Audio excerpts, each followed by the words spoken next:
বাপ তুমি কোথায় থেকে আসছো? আমি গ্রাম থেকে এসেছি চাচা, একটা কাজের সন্ধানে। তোমাকে তো দেখে মনে হচ্ছে তুমি অনেক শিক্ষিত, তাহলে এভাবে রাস্তা রাস্তা ঘুরে বেড়াচ্ছো কেন? আমি তো শহর প্রথমে এসেছি, তো এখানকার তেমন কিছুই চিনি না। আপনি যদি... হ্যাঁ, আমি যেখানে কাজ করি সেই মালিকেরই অনেক বড় ফ্যাক্টরি আছে। তুমি আমার সাথে চলো, হ্যাঁ আমি তোমাকে স্যারের সাথে কথা বলিয়ে দিচ্ছি। প্রত্যেকটা সাবজেক্টে ফার্স্ট ক্লাস। তুমি কাল থেকে আমার কোম্পানিতে জয়েন করছো। আজ প্রায় 5 বছর হয়ে গেল, ভাইয়ের কোনো খোঁজ নেই। কি করছে, কোথায় আছে, কিছুই তো জানি না। আরো চিন্তায় আব্বার শরীরটা ভালো নেই। I coming sir? Yes coming. Madam আপনি বাড়ি যান। বাড়ি যেতে বললেই আমি চলে যাব। যেটা তোমাকে বলেছিলাম সেটা রিপ্লাই আমি পাবো, তারপর বাড়ি যাব। ম্যাডাম এরকম করবেন না প্লিজ, না হলে কেউ দেখে ফেললে খুব প্রবলেম হবে।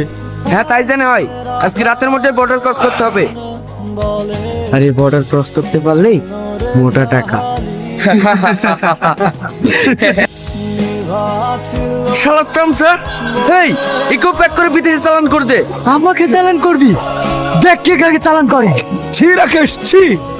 তোকে আমি এত বিশ্বাস করতাম, সেই তুই আমার এত বড় ক্ষতি করতে যাচ্ছিলি। বিশ্বাসঘাতক কোথাকার। স্যার আমাকে ক্ষমা করে দেন, আমার ভুল হয়ে গেছে। ক্ষমা? আর তোকে কখনো না। বেরিয়ে যা, এক্ষুনি আমার বাড়ি থেকে বেরিয়ে যা। আমার তো বয়স হয়েছে, এই কোম্পানির দায়িত্ব তোমাকেই নিতে হবে। এসব আপনি কি বলছেন স্যার? আমি ঠিকই বলছি।